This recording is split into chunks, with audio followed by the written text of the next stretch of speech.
Hi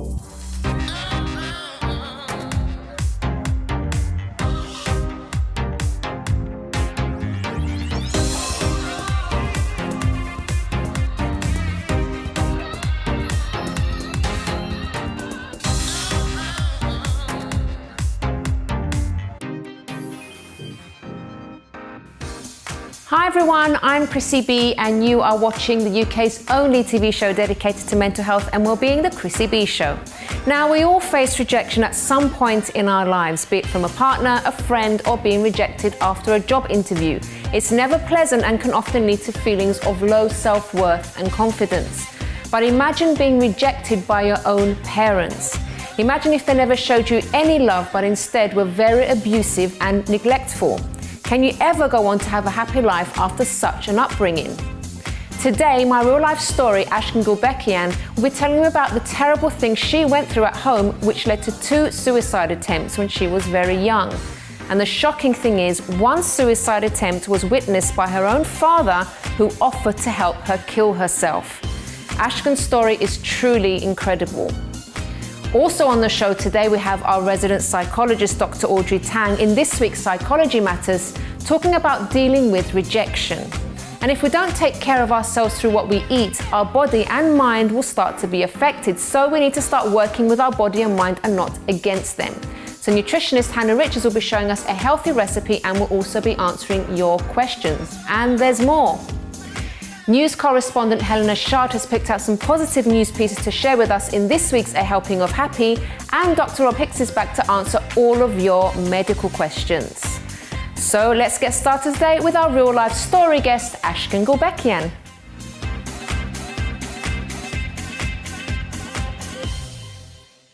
Welcome to the show, Ashkhen. Thank you, Chrissy. So you've been through quite a lot in your life. Well, let's start off with your childhood. What was that like? It was quite difficult. It was a very difficult childhood. I grew up, I was the second of 4 children. So my mum, she had 2 girls and 2 boys. Mm-hmm. And in the Armenian culture, it's like the boys are it, you know, like the men, the boys.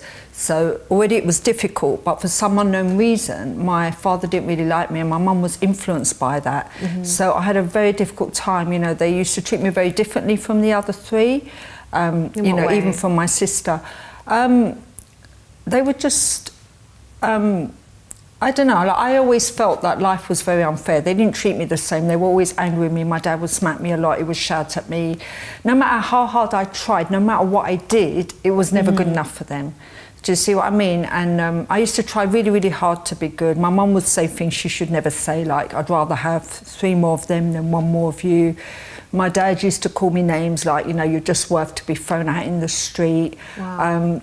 You know, no matter what I did, like, I was a really hard-working child. I did very well at school, but nothing was ever good enough for them. I was more intelligent than the other children, but that didn't make up for it. They still treated me really, really badly. So growing up was very difficult for me.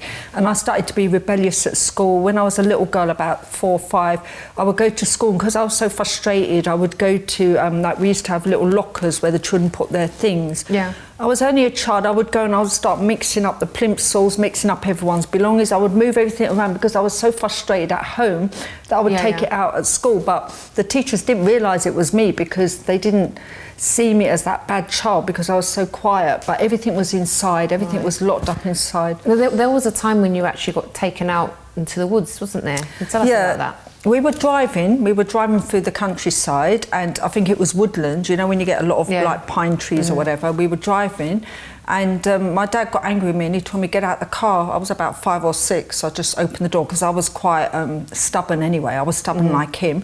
I just opened the door and I got out the car and they drove off, and they just left me in the middle of the woods, and I was just walking for ages. It seemed like ages before they came back. Was it nighttime or was it daytime? It was daytime, but you know, when you've got a lot of woodland, it's quite dark. You don't really see a lot of sunlight. And they just left me there walking on my own. Anybody could have abducted me, kidnapped me.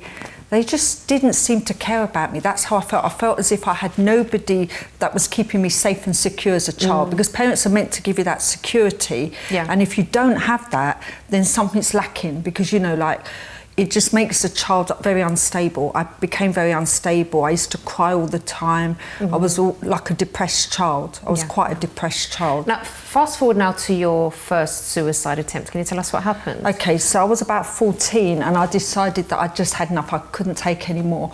So I decided to take 20 tablets. No, I decided to take a bottle of tablets. When my dad saw me taking the tablets, he bought another 2 bottles. He said, if you want to kill yourself, go ahead. So I had about 60 tablets. I think I took most of them. And then I must have gone into a coma because I remember like waking up and I couldn't see, I couldn't hear. It was just horrible. So your dad hadn't actually taken you to the hospital or anything? Never went to hospital, no. I just stayed at home. After a couple of days, I must have come round. And then life just went back to normal again. I didn't know anything about going to hospital, getting your stomach pumped. That was later on in life that I understood that this is what you're meant to do. But then later on I realised that my father had a reason why he did that, but it took me, it's only a few years ago I realised what had really happened to my dad, why my life was so difficult. Okay. After that happened, that your dad basically tried to help you kill yourself, what went through your mind? What were you thinking about yourself, about your family? I just really felt that I wasn't wanted. I just felt like the most rejected human being in the earth. I always felt as if my family didn't want me. You know, if my mother kept telling me she'd rather have 3 more of them than 1 more of me, that meant that I was just not lovable. My dad always wanted to throw me out the house. So I just felt very alone. I just felt as if there was no room for me. And from the age of 10, my dad would say to me, when you get to 16, you have to leave home. You have no choice. You better sort yourself out because you're going. And he kept reminding me about that. So I grew up in fear. I grew up in anxiety, worry, stress.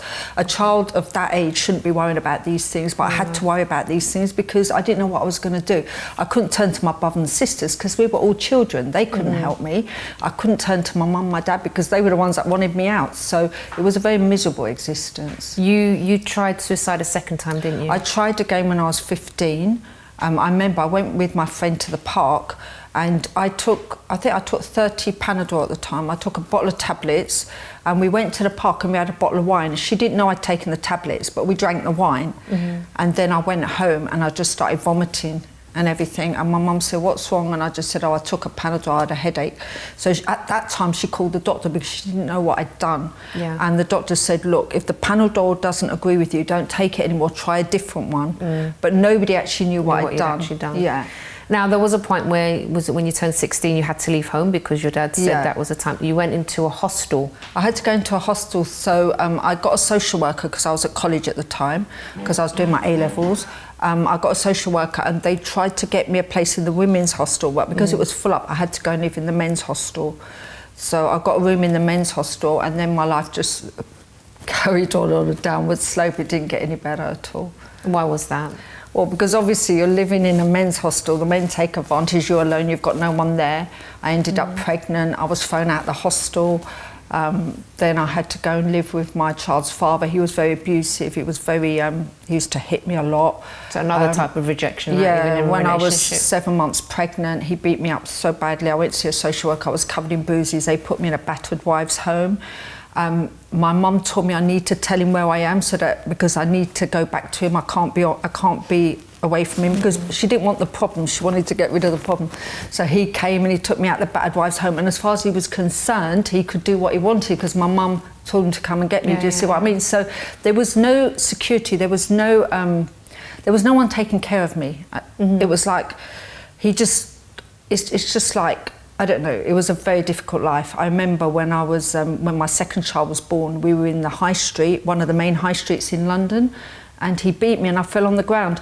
And all these people, I had a baby in my hand, like a newborn baby, and these people came by and he was like, mind your own business, this is a domestic, and everyone just walked off because they were afraid. He was big, Nobody ever called the police, nobody ever helped me. I was just on my own, completely so obviously on my this own. led to lots of mental health issues, like you said, the Very bad anxiety, depression. You also fear. had health issues, didn't you, at the time? Migraines, you were saying. Terrible migraine headaches. I think all the anxiety and the stress caused the migraines. I was very depressed. Like, I just used to feel so down. I didn't want to do anything. I used to find it hard to look after the children. You know, it wasn't an existence. It was, it was a horrible existence. Now, Ashkhen, you finally came to the point where you thought, now enough is enough. Can you tell us what you plan to do? Okay, so yeah, so quite a few years later, because I used to cry all the time, I used to cry myself to sleep. I couldn't see the purpose of this life, so I just thought, let me get rid of myself for good. But I'm not going to take tablets, they don't work. I don't have the courage to slit my wrists, so the best thing I can do is to jump in the underground. At least that way, when the train hits me, I'll be gone. No one can save me. So this is what I decided to do. I decided to jump in the underground at King's Cross, because that time I was doing some voluntary work. And you were deadly serious about this, weren't you? I was very serious. I was not joking. I was very serious. I was going to jump in the underground because I was so depressed that I couldn't see a purpose in life. I had no vision. I had no hope. I remember my mum, she would look at me and say, look what a mess you've made of your life. That's all she used to tell me. She never had anything positive to tell me. And I had another friend who had young children, she was on her own, and her mum would say to her, look, never mind, you'll come out of this, we'll pull, you know, I'll help you pull yourself together. My mum never did that. So I felt that because there was no support, I didn't see any point in continuing.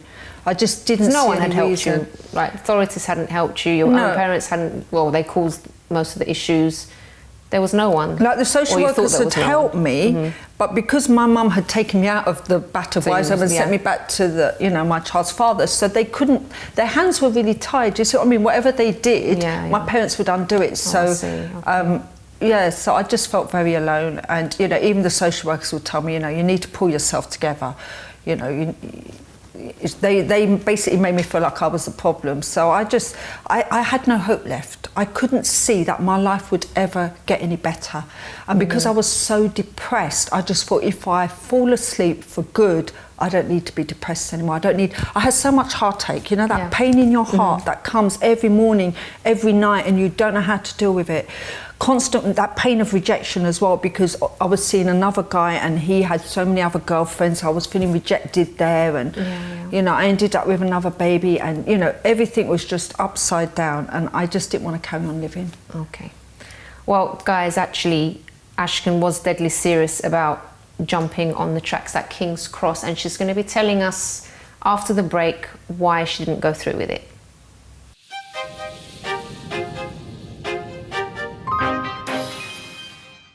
Do you feel like you've helped a lot of people whilst doing this dance? Yes, I like to think so. From the feedback that we've got, it has helped a lot of people, and you know, we're still going, we're still doing the tour around schools and different places. So I hope this will continue for, you know, for a long time.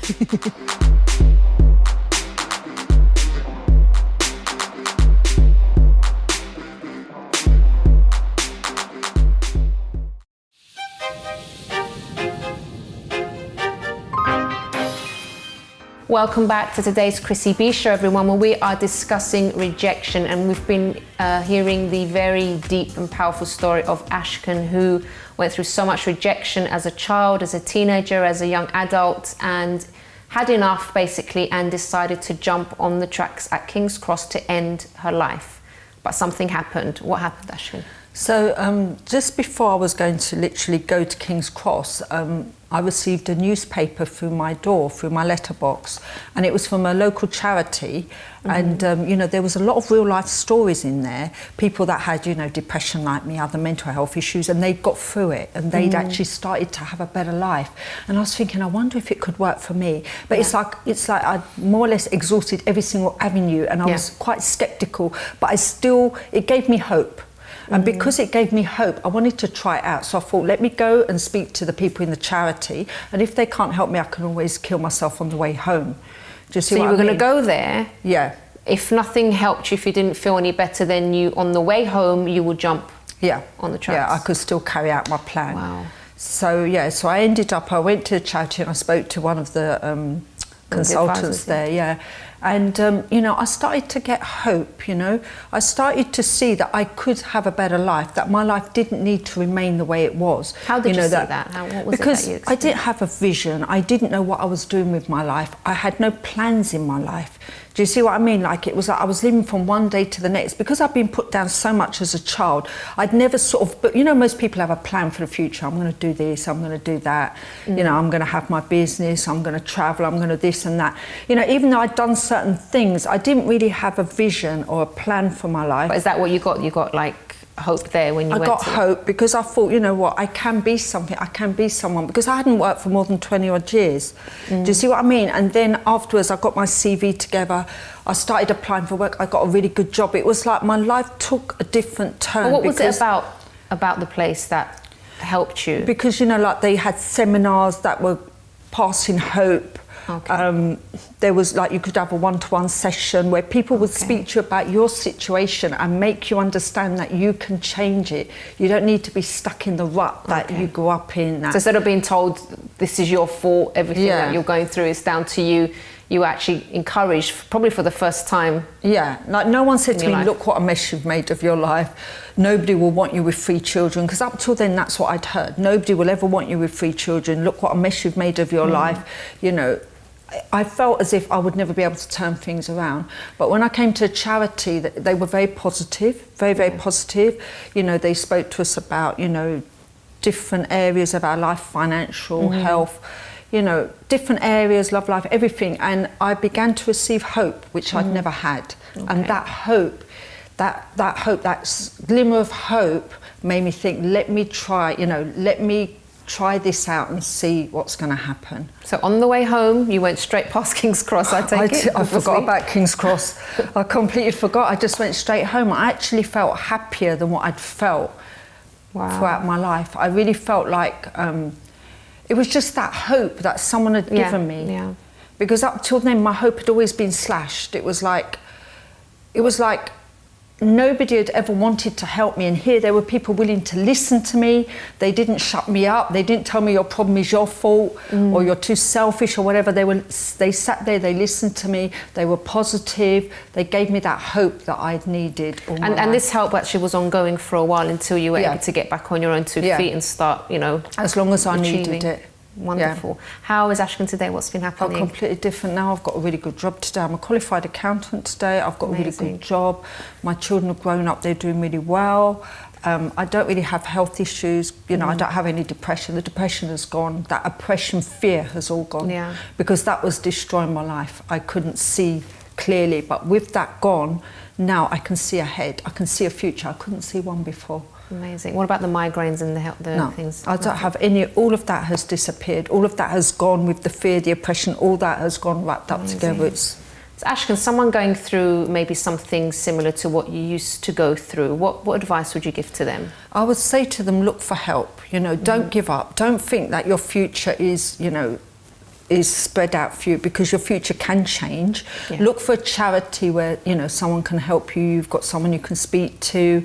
You know, look and try to plan out your life. Look and see what you've always wanted to do and sort of go for it. Don't think, oh, you know, I've had such a bad past, everyone's rejected me, I'm never going to amount to anything. Don't. Even if those words were said to you as a child, reject those words because they're not positive. You know, like everybody can be somebody. Everybody can do something with their life. You know, no matter what you've heard as a child, everybody can turn their life around. You just need to be around positive people. You need to sort of have a more positive mindset, and you need to say, no, I can do it, I'm going to go ahead. Doesn't matter what age you are, doesn't matter where you're from, what religion, whatever, you can change your life.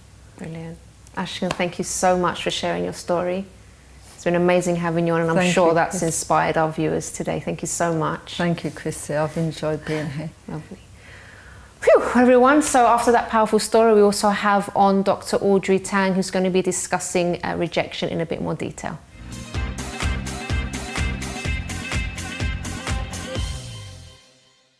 Welcome to the show, Audrey. Thanks for having me, Chrissy. So tell us, Audrey, what types of rejection are there? There's a number of different types of rejection, and it can come at us from any walk of life. So it can be romantic rejection, which is one of the most painful. It can be familial or parental rejection as well, which is very, very, very sad. Then you've, of course, got rejections from a job, rejections from auditioning if you're in that field of enterprise. You've got rejections of a venture that you might be wanting to do, rejections for money, for a bank loan or something like that. And what's interesting about rejection is that it comes from a Latin word meaning to be thrown back. So not only does it put up a barrier, but it actually throws you off course. Yeah. And the research from the University of Amsterdam has shown that people who are rejected often become more passive. It actually slows our body down, so we don't actually want to get up and try again. And that makes it even harder. So depression is a very common side effect of rejection because you're just feeling so low and it's hard to pick yourself up and deal with things. So it's a tough one. Would that be like the main mental health issue then that's caused because of rejection? It would be the main thing. And what's interesting with this is further research has also shown that we feel rejection more painfully than we feel gain. So what they did was they gave people $50, and then for some of them they took that $50 away, and losing the $50 had a much stronger reaction than gaining it in the first place. Okay. So we're hit a lot harder by a rejection. And so, yes, depression, because we fear to try again often, especially if we weren't expecting the rejection. So what can happen is, if we're expecting it already, that does show through research that our body slows down. But if we're not expecting it and then it hits us, that's a far greater impact than if we're already thinking, oh, I don't think it was that successful. Yeah. And that unpleasantness can make us say, I don't want to go there again. I don't want to feel like that again. How can one recover then? Because obviously we should expect it, because life isn't easy. Like, we do go through bumps, don't we, on the road? But absolutely. That's one of the biggest things, is to recognise that life does have its ups and downs, and the important thing is to recognise the good things, because then the bad things won't seem quite so bad. But also, if you don't have the bad things, how do we know what's good? Because there's no comparison. So it is about understanding that.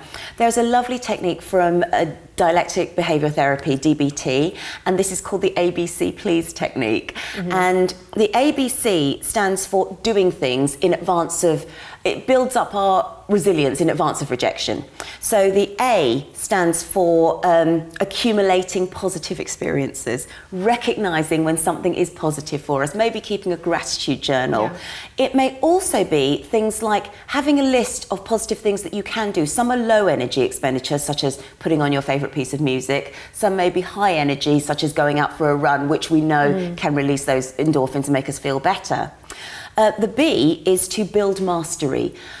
When we're rejected, we feel like a failure. So sometimes it's important to go back to something that maybe we did achieve and that we can feel good about doing, and to do things which don't mean that we are going to experience that same sense of you can't do it or being told give up. So building mastery, remembering that you are actually able to do those things. The C stands for coping ahead. That's almost not planning for a crisis, but having something prepared in order to be able to cope, knowing who to speak to, knowing where you can turn for help, sometimes even having a plan B. I know that sounds a little pessimistic, but that can realistic, help us, help us pick ourselves up. The please stands for, of course, our physical health, because what we fail to realise sometimes is our physical health has a huge impact on our mental health. And the please stands for looking after ourselves if we're physically ill. So we need to go and get help. Actually go to the doctor. Don't keep putting that off. Don't keep saying, I'll be fine. And women tend to be worse at this than men. So that's PL. The E stands for exercising and getting out there and actually sort of getting our bodies working. A stands for avoiding mood-altering drugs or substances, because of course that can make things worse. S is for sleep. We must get the right amount of sleep, otherwise we're irritable and we can't think clearly. And of course E is eating well again, so your show covers all of those elements, which is wonderful. So those are some of the things we can do, but the main thing is to know it is part of life, but we can build up that resilience to be able to deal with it, even if we were never taught as children. It is never too late to start. Brilliant. Audrey, thank you so much. Pleasure. And we'll see you again next time. Yes. Thank you. Well, everyone, if you'd like more information about Audrey, all you need to do is visit our website, chrissybshow.tv, scroll down and you can find her information there. So after the break, we have our nutritionist Hannah Richards, who'll be showing us a very healthy recipe and also be answering your questions, including this one. What things can I eat to boost my energy levels in the morning and afternoon? Find out after this.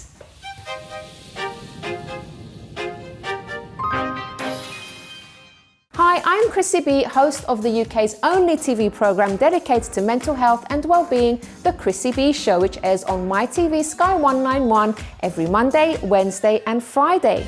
Follow our social media on YouTube, Instagram and Twitter at Chrissy B Show and our Facebook page, The Chrissy B Show. For more information, visit chrissybshow.tv.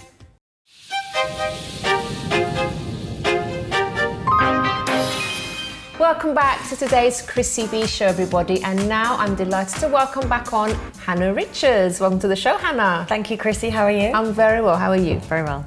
Must look after our body, right? We must, at Or else all things costs. will start going wrong. I mean, the show topic today is about rejection, and of course, our health is going to start reacting if we don't do something about it. I think it's if we feel confident with ourselves, and we can do that by eating well and moving well, then we're in a much better position, aren't we, to deal with rejection. Definitely. Okay. So what we're making today all looks very yummy. It does. So we're going to have some fun today. We're going to make some chicken courgette, basically. So everyone's sort of doing these gluten-free pastas at the moment, and actually it's just vegetables. Yeah. There's nothing gluten-free about courgette. It is a courgette, and you don't really need to go off and buy a big spiralizer. You can just take your julienne peeler and peel away, and you've suddenly got spaghetti. So we're going to start off you can do this with, you could do it with carrots, with sweet potatoes, and just make sure your peeler's got all those little teeth in them, and then you naturally get spiralized. Hang on, did you say sweet potatoes as well? Sweet potatoes, yeah. You can eat those raw? Well, if you sort of give it a bit, if you do, because then once the vegetable is quite thin like that, then you can just put them in water and give them a little bit of heat. But with courgette, you don't need to do it at all. It's naturally quite high in water, so it will just lend itself to being nice and soft when you eat it. This actually looks like fresh pasta. It does, doesn't it? The colour of it. And that's the great thing about seasonal vegetables as well. So normally we know our courgettes to be green, so I thought I'd bring a couple just to get a bit more colour in through the dish. Yeah. And all the real goodness is on those outside of the skins. And then you could do it with, you could add a bit of carrot as well, and you can get purple carrots. Do you remember when I brought those yellow carrots in? And then you're just making the dish more vibrant, more colourful. And the more colourful the dish is, the more vitamins, an array of vitamins it's going to have, and therefore the healthier it's about. The more colours you get on your dish is like taking a multivitamin. So you don't need to take supplements if you have loads of ingredients. Amazing. So let's see. Just be careful not to grate your fingers. Okie doke. There we go. Lovely jubbly. And then you can just sort of, you see how they sort of a little bit stick together, but courgettes are so high in water that they'll just break off from each other. You see how beautiful colours that is. Now that's much more inviting than a bowl of white pasta. Oh yeah. Some might not agree with me, I'm sure. I do love white spaghetti, I have to say. I know, with a bit of pesto. Oh, this is good. I do love my veggies. There we go. So, we're going to leave that to the side for a little bit. I'll take that. You take that, yeah. I'll bring it out later. Bring that. Here's one I made earlier. And then here we've just got some chicken. These are chicken thighs. You could use chicken breasts. And these are obviously pre-cooked. So all I'm going to do is just cut them into slices, and that's going to weave its way through the courgette when we mix it all together. So you can sort of be quite rough and ready with these chickens. It doesn't really matter how you cut them. You just need to be in sort of small bite-sized bits so that they're not too cumbersome in the dish. There we go, take that one, thank you. Just making some space for you. My excellent sous chef. What's your favourite, Chrissy? Chicken thigh or chicken breast? Definitely the thigh. I think there's a lot more flavour. And it's a lot more moist, isn't it? Yeah, it is, absolutely. And with the darker meats of the chicken, there's more protein. There's something called purine. And if it's darker, then there's more purine in that protein, which means the protein content is higher. So your organ meats, for example, have the highest levels of protein in them. And then fishes all your white fish and chicken have a lower amount of protein. All still good for you, but Yeah, that's interesting. Sometimes they say, oh, it's better to eat the breast because there's less fat and stuff, but then absolutely you lose something else. Then you lose something else. Yeah. Then is it organic? Where's it from? How has it been looked after? Oh God, it goes on, doesn't it? I know, we're in food wars at the moment. Tell me about it. Okay, there we go. Yep. Okay. Thank you very much. So just cut your chicken away like that. And you can even take your hands to it and break it up depending how you like. Right. And then bring the courgette back. That's great. That looks so lovely, that Doesn't it? And so all I'm going to do is just add and take it through, and then add some more chicken and take it through. It's a great way to use up your leftover chicken. Absolutely. Like a roast chicken should keep you going, a family going for a few days at least. You take all the chicken off it for Sunday roast.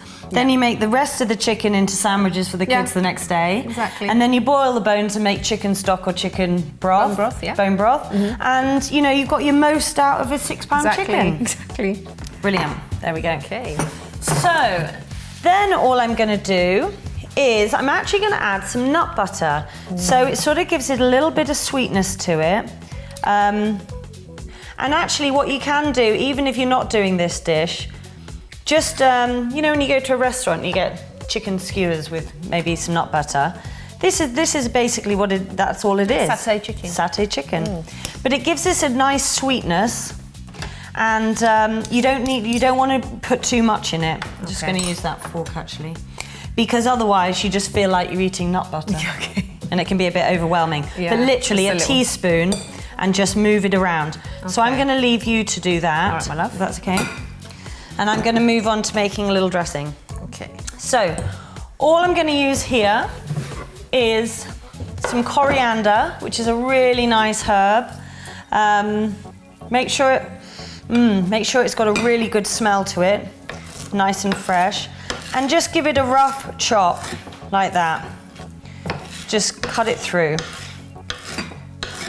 Favourite herb, that is. Is it?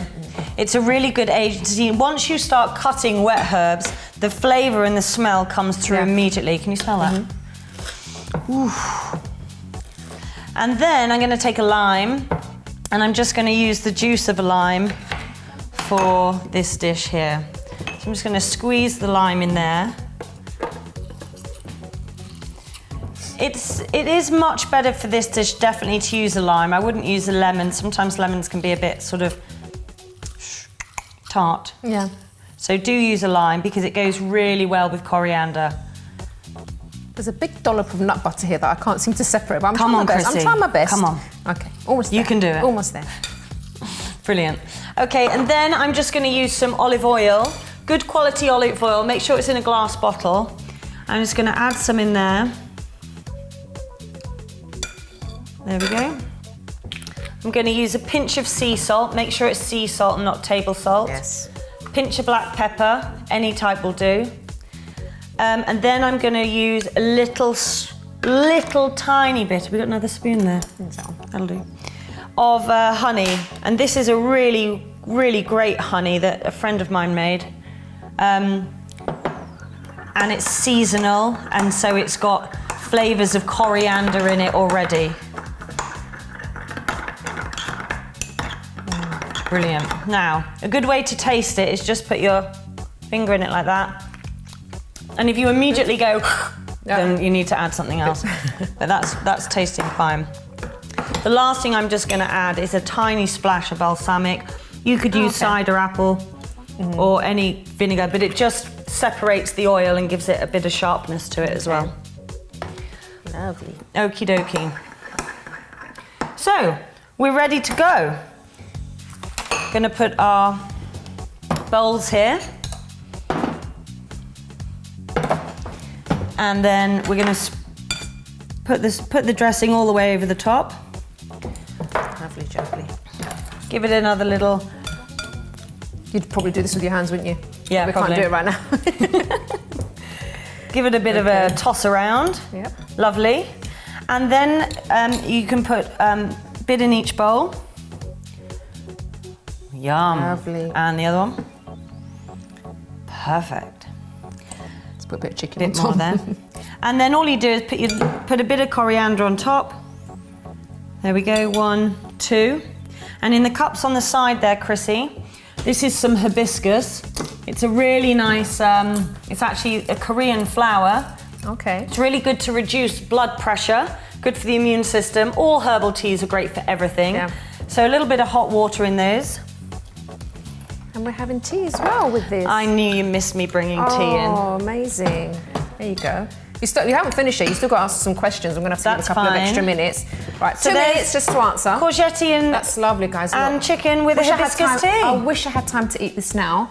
But shall we answer the questions Let's very, ask the very questions and quickly, then tuck very in. quickly, and then we can have this afterwards. Go for it. Okay, so a couple of questions. Right, first one is being vegetarian or pescatarian really healthier? I want to cut down eating red meat, but I find fish a bit expensive. Well, I think the key is it healthier? I think that's quite a big question. I think the key is making sure you've got a bit of balance. There's a bit of red meat, there's a bit of fish, there's a bit of vegetarian, there's lots of vegetables, and making sure the majority of your food comes from vegetables. Okay. I know fish can be expensive, but if you bought a whole fish on the bone, just like the chicken on the bone, Yeah. you can make it go Stronger. two or three Okay. more meals. Yes, if you buy fillets of fish, it's expensive, so always buy it on the bone and make 2 or 3 meals out of Brilliant. it. And one last question. What things can I eat to boost my energy levels in the morning and afternoon? Well, my favourite energy boosting for the morning is a freshly squeezed grapefruit juice. Okay. Just one grapefruit, maybe a pink grapefruit, add an orange, and it boosts your adrenal glands, which are the glands that give you energy. Okay. So a grapefruit juice for me is the best thing. It'll do more good than a cup of coffee. Even for afternoon as well? Yeah, afternoon, definitely. Yeah? Okay. The only thing with grapefruit, just make sure, sometimes it has an indication with medications, so just make Okay. sure that you can take grapefruit if you are taking a medication. Wonderful. Hannah, thank you so much. Pleasure. And I'll see you again next time. Hope so. And everybody, if you'd like more information about Hannah, all you need to do is visit our website, chrissybshow.tv, scroll down and you'll find her information there. Well, don't go away, because after the break we have our news correspondent Helena Shard, and she's picked out some positive news pieces to share with us in this week's A Helping of Happy, and Dr Rob Hicks answers your medical questions in this week's Doctor's Answers segment. And here's one of the questions we received. My shoulder and back get really tense at times. What's the best way to relieve the tension? Find out what he has to say after this.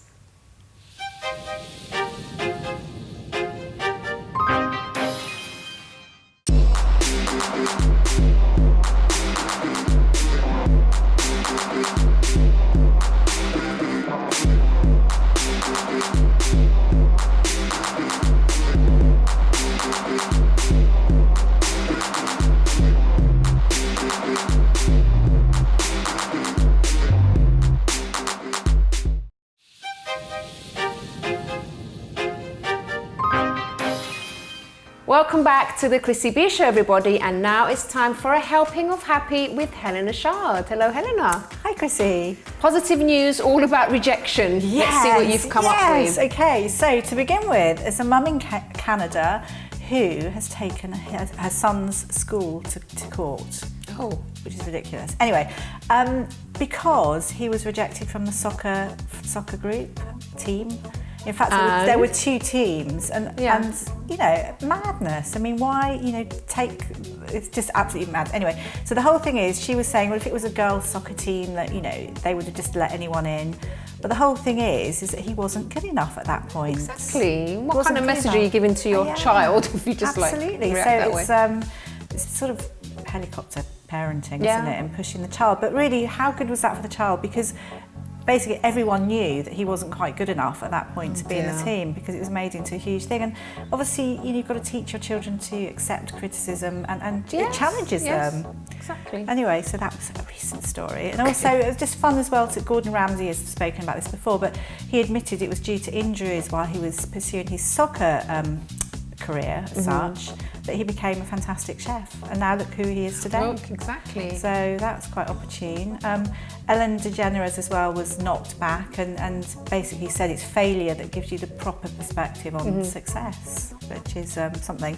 Also something recently as well, hashtag share your feelings, or share your rejections. I'm sure there's share your feelings too, but and usually it's sort of rejection and success, it's not really spoken about openly, but people were talking about, you know, why do people cope better and giving their ideas of what's happened to them. So just to let you know about a few of them. Author Joanne Harris was sent loads of rejection letters for her best-selling novel Chocolat.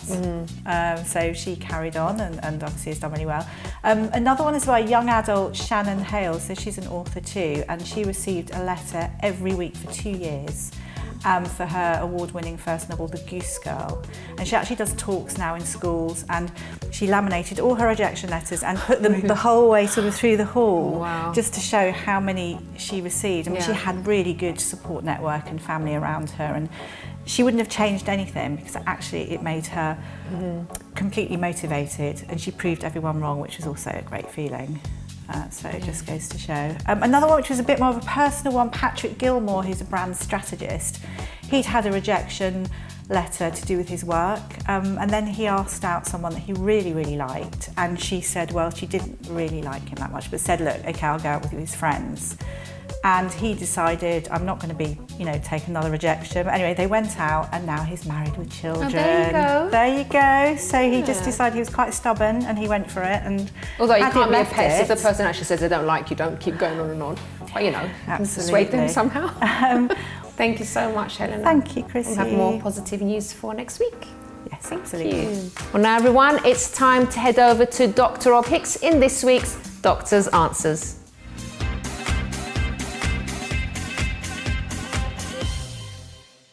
Hello, Rob. Hello, Chris. How are you? I'm very well. How are you? I'm fantastic, thank you. So we've got some great questions again from our viewers. Always do. Are you ready? Okay, so this person's saying, I'm allergic to biological soap. Does this mean that I have to use a particular type of washing up liquid too, because the one at home gives me a rash? Well, what do you think? Well, if something's giving you a rash, you would think about changing it. Yes. Using something different, you know. If you've already found out that the washing up liquid you're using is causing you any kind of irritation, then the first thing to do is think about using a different one. Have a look on the list of ingredients to see whether there's a similar ingredient to the biological liquids that you're also sensitive to, because obviously you don't want to be exposing your skin to the same ingredients, because obviously you're going to get the rash and the irritation and the itching, for example. The other thing to think about, though, is it actually the washing up liquid that you're sensitive to, or could you be allergic to latex in the rubber gloves that you might be using for washing up? Because latex allergy is increasingly a common problem for many, many people. So it's about thinking about, you know, what might you be allergic to. So I would, if you've already identified that you're allergic to biological products, have a chat with your GP to see whether during that process they identified which particular ingredients, because generally it's the enzymes in the biological products that cause the irritation. Some of these, you know, in clothing, they get left on the clothing and the enzymes then rub against the skin, causing some irritation. But I would be a little bit concerned that maybe you've got a more significant allergy going on, in which case you need to check the ingredients or the constituent parts, the chemicals of the different products you're using, and avoid those that you're sensitive to. Allergy UK in Great Britain, in the UK, actually have a very good advice line for finding out which products have which chemicals in there that people should avoid, so you might want to contact them. Next question, Rob. People say the spreading of antibacterial chemicals lowers the immune system. Does this mean that there should be a certain amount of dirt present? That's a great one, isn't it? The belief is that the increasing use of antimicrobial sort of products, to, you know, hand cleansers, etc., may contribute to a global problem of antibiotic resistance. And this is something which, of course, makes it much harder for the antibiotics that we have available to treat infections to work. And it also challenges the immune system. You know, the immune system has to work harder as well to fight infection. And that's why there is this increasing campaign and drive to only use antibiotics when they're absolutely necessary. That's why in the UK, Public Health England have an annual campaign called Keep Antibiotics Working, take your doctor's advice, to make sure that people only have antibiotics when they're absolutely necessary. The other thing about the antimicrobials is that there is a thought that if we're too clean, then our immune system doesn't get exposed to microbes in a way that it learns which are the harmful ones and which are the non-harmful ones, and that may be contributing to the increase in the number of people, certainly in developed countries, who develop allergies. So the bottom line is that most people think a little bit of dirt probably does you good. Obviously, you don't want to consume the dirt, but getting it on your hands, on your body, is probably not a bad idea. Okay, last question for today, Rob. My shoulder and back get really tense at times. What's the best way to relieve the tension? Well, the best way to relieve the tension really is to identify what's causing that problem in the first place, and then you can avoid it. The sort of things that are likely to be causing these symptoms are your posture. It might be the way that you're sleeping at night. It could be because you're stressed. These may be physical manifestations of an underlying mental health problem like anxiety or depression. So things to think about, make sure that your workstation is correctly set up. Maybe think about changing your pillow or the number of pillows that you sleep with. Make sure that you take time out every day to relax and unwind. So that might be through doing some stretches. That might be doing some sort of rolling of the shoulder movements. It might be having a good old cup of tea, or if hopefully you find watching our show relaxing. So take some time out every day to watch the show. The other thing to think about is of course, I advise people to take 5 minutes out every hour to relax and unwind, and do at least 30 minutes of something a day that you find it relaxing and enjoyable. So think about those ideas. If you're still suffering with these symptoms, then have a checkup with your doctor and maybe consider seeing a physiotherapist to teach you about posture and give you some exercises that you can do. Lovely, Rob. Thank you so much. My I hope that's really helped our viewers today. And don't forget, if you have a question, all you need to do is email us on doctor@chrissybshow.tv, and Rob will be with us again next week. Brilliant. Okay, so everybody, now it's time to go to my thought of the day.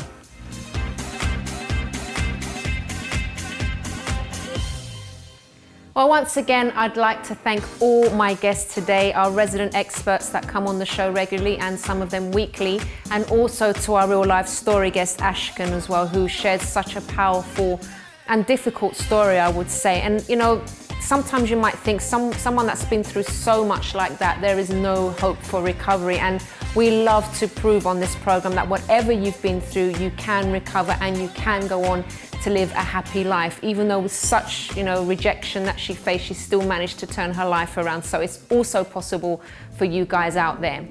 But now I'd like to concentrate on another aspect of rejection and share my thoughts on today's program, and also things that I've also been through. Now, I have faced, and I'm sure you have faced, a lot of rejection in your life. And I remember probably the first major one was when I actually told someone that I liked them. So normally it was the other way around. If, I would normally be approached by a guy, and normally I wouldn't like most of those guys I didn't like, but I was used to it that way. But for the first time, I thought I'm gonna go and approach someone that I liked. And I got rejected. I wasn't expecting to be rejected, I have to admit. Not that I was big-headed or anything, but I just didn't, because we were already friends, and I thought maybe, this could work. But I did get rejected, and I remember feeling very embarrassed. I felt, oh my God, I've just now ruined a friendship. And he told me that he didn't see me in that way, that he only saw me as a friend. So it was embarrassing. Now for a couple of weeks, I kind of felt very awkward around him. We used to call each other all the time, and then we just stopped calling each other, and I thought, okay, I've lost a friend, basically. But then I thought, you know what? Okay, it didn't work out for whatever reason, it wasn't meant to be. So I just kind of moved on and, just got on with I was actually at university at the time. I just got on with what I was doing and just carried on as normal. And when I least expected it, then he called me and said he changed his mind, and we started going out together, and then we got married, and we've been married now for 20 years. So, but even if he hadn't changed his mind, I'd already moved on. And I think that's the important thing, is that you can't allow a rejection to make you feel so down that you don't bother kind of going on with life anymore. Because to be honest, we face rejection a lot in life. And I'll be honest with you, I'm facing quite a bit of rejection as we speak, with certain things that I'm trying to do, certain things that I'm trying to get off the ground. And I'll be honest with you, sometimes it feels like, oh, do you know what, I don't want to bother anyone. I'm fed up, I can't be bothered, it's not working. And you do feel that way. You do kind of feel, what's the point? What's the point of going on with this thing? It's not worth it, it's too much hassle, it's too much stress. But then something then kicks into place and it makes you start to think, well, you know, it's for a good purpose, for a good cause. Just keep going, keep plowing through, even when it seems like nothing is happening, even when it seems like, you know, there's so much rejection everywhere. Just keep going. And that's what I'm putting into practice at the moment. And actually doing this program today has just reminded me of that as well. All the things that we've spoken about on today's program has actually given me more fuel as well to carry on going, because it's when we least expect it sometimes that things actually do happen. So if you're facing this at the moment yourselves as well, just recognize it is normal. Just because you get a no, just because you get people maybe kind of rejecting you or rejecting the ideas that you may have, it doesn't mean that your ideas are bad. It doesn't mean that you're bad. Maybe it's just not the right time. Maybe you need to invest more in something. So just bear that in mind. And if it's something that means a lot to you, whether that's a relationship, whether that's a career, whatever it is, if it's something that's important and it means a lot to you, keep plugging away. You might have to rethink the way you're presenting yourself. You might have to rethink the way you're doing things, but try to improve wherever you can and just keep plugging on with your ideas, whatever it is that you're doing, and you will find success eventually. But anyway, also, just to also be realistic about things, there are certain things that, there are times when you just have to let them go as well. If you see that, it's making you sick, and say, for example, in the case of a relationship, if you like someone, this person doesn't like you, okay, there are times when a bit of persistence pays off, but there are times when, it's just not meant to be. It's not the person for you. Just move on. Just, live your life and meet the right person later on. But you have to kind of know when something is worth pursuing and when it's not. Well, everyone, we have reached the end of today's program, but if you have a story that you would like to share, please do get in touch with us by emailing us on info@chrissybshow.tv. You can also tweet or Instagram us @ChrissyBShow, or leave a message on our Facebook page, The Chrissy B Show.